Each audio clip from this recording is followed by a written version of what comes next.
আজকের ভিডিওটি মূলত নতুনদের জন্য যারা ই-কমার্স বিজনেস শুরু করতে চায় এবং যাদের কাছে কোনো টাকা পয়সা নাই। সো ই-কমার্স বিজনেস শুরু করার ক্ষেত্রে আপনি যখন অনেকগুলো ভিডিও দেখবেন কিংবা মোটিভেশনাল কোনো ভিডিও দেখবেন তখন দেখবেন ম্যাক্সিমাম ক্ষেত্রে কি বলে, তারা বলে যে বিজনেস শুরু করতে হলে আপনাকে আসলে প্রোডাক্ট সেল না, আপনাকে প্রবলেম খুঁজে বের করতে হবে। সো এগুলো হচ্ছে আসলে থিওরিক্যাল কথা এবং এইগুলো যারা বলে তারা যখন পজিশনে যায় তখন এই কথাগুলো বলে। সো আমরা যেহেতু পজিশনে নাই, জাস্ট বিগিনিং একদম জিরো লেভেল থেকে কিংবা শূন্য হাতে শুরু করব, সো সেক্ষেত্রে ওনাদের জ্ঞানী কথাবার্তা শুনে আসলে আমাদের লাভ নেই। আমাদের দরকার হচ্ছে ইনস্ট্যান্ট টাকা, অর্থাৎ প্রফিট। তো যাই হোক, আমরা যারা ই কমার্স বিজনেস শুরু করতে চাই, আমরা যে জিনিসটা সবচেয়ে বেশি ফিল করি কিংবা হার্ড পেইনফুল যে জায়গা, সেটা হচ্ছে আসলে ই কমার্স বিজনেস কীভাবে শুরু করব। ফর এক্সাম্পল, আপনি কোনো একটা প্রোডাক্ট নিয়ে চিন্তা করলেন যে আমি এই প্রোডাক্টটা নিয়ে শুরু করব, কিন্তু দেখলেন যে আসলে আপনার এই প্রোডাক্টটা নিয়ে ইতিমধ্যেই খুব বড় একটা কোম্পানি কাজ করতেছে। সো এই জিনিসটা যখন আপনি দেখবেন তখন আপনার কাছে অনেকটা হতাশ চলে আসবে, আপনি অনেকটা ডিমোটিভেট হয়ে যাবেন। কিন্তু এখানে সুযোগ আছে। সো এই সুযোগটা বের করতে হবে। কীভাবে বের করবেন এই জিনিসটা আজকে আমি আপনাদেরকে বলবো। তো চলুন আমরা শুরু করি। তো আজকে যে জিনিসটা নিয়ে শুরু করব, একদম রিয়েল লাইফ একটা এক্সাম্পল দিব। রিয়েল লাইফ এক্সাম্পল দিতে গিয়ে আমি গুগলে গিয়ে লিখবো কম্পিউটার শপ ঢাকা।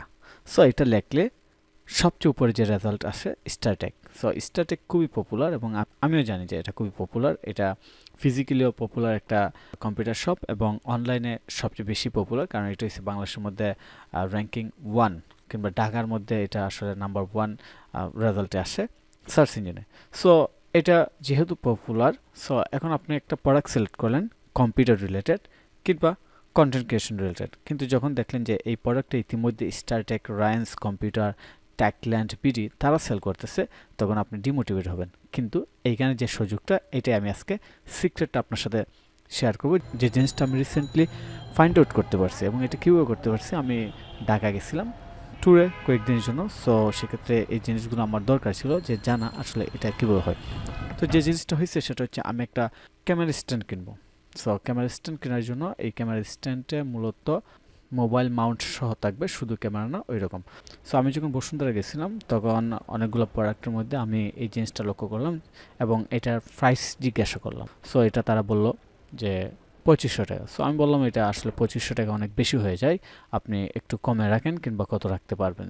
তখন দোকানদার বলল যে আপনার যদি জাস্টিফাই করার কোনো কিছু থাকে আপনি অনলাইনে সার্চ দেন, এইটা অনলাইনে 2400 টাকা সেল হইতেছে। সো আমি বললাম যে অনলাইনে 2400, আপনি 2500 বলেন কেন? উনি বললো আমরা দাম বলছি, আমরা তো আর বলতেছি না এই দামে আপনি নিতে হবে, আপনি অনলাইনে সার্চ দেন 2400, আপনি 2400 দেন। তখন আমি বললাম না, অনলাইন আর ফিজিক্যালি অনেক ডিফারেন্স আছে। এবং আমি ওনাকে বুঝাইতে চাইলাম যে না, আমি এই ব্যাপারগুলো জানি কিংবা আমি আসলে জানি যে প্রোডাক্টগুলো ফিজিক্যালি অনেক কমে পাওয়া যায়। ফাইনালি আমি 2400 টাকার প্রোডাক্ট মাত্র 2000 টাকা দিয়ে কিনে নিয়ে আসি। সো এখানে বিজনেসটা কোথায়? বিজনেসটা দেখেন, আমি যদি বসুন্ধরাতে আমরা জানি এটা মোটামুটি ভালো প্রাইসে প্রোডাক্ট সেল হয়, এবং আমরা যদি বসুন্ধরা থেকে এইভাবে খুচরা কিনি, এটা যদিও বিজনেস প্রসেস না কিংবা বিজনেস পলিসি না, আমরা যদি বসুন্ধরা থেকে খুচরা প্রোডাক্টটা কিনি, আমি চাইলে এটার ছবি দিয়ে ফেসবুকে ছাড়তে পারি যে আমি এটা ফ্রি ডেলিভারি, ফ্রি এবং ক্যাশ অন ডেলিভারিতে এটা সেল করি মাত্র 2400 টাকায়। তাহলে কিন্তু মানুষ স্টারটেক থেকে না নিয়ে কিংবা অন্য কোনো যে টপ লেভেল শপ, অনলাইন শপগুলো আছে ওইগুলো থেকে না নিয়ে আমার কাছ থেকে নেওয়ার সম্ভাবনা বেশি।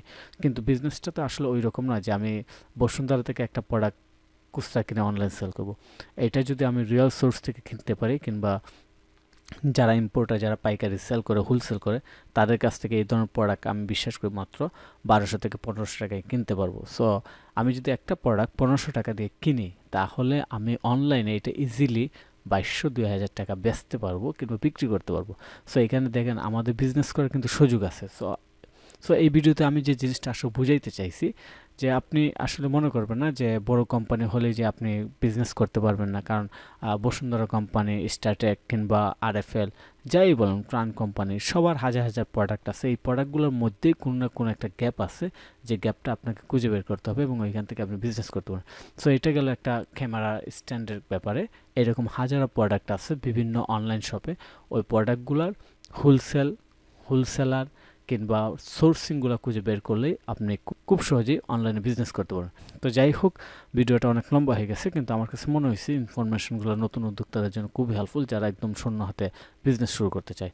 তো এরকম ই-কমার্স রিলেটেড আরও ভিডিও পাওয়ার জন্য আমার চ্যানেল অবশ্যই সাবস্ক্রাইব করে রাখবেন এবং অন্যদের সাথে শেয়ার করবেন। ধন্যবাদ সবাইকে, ভালো থাকবেন।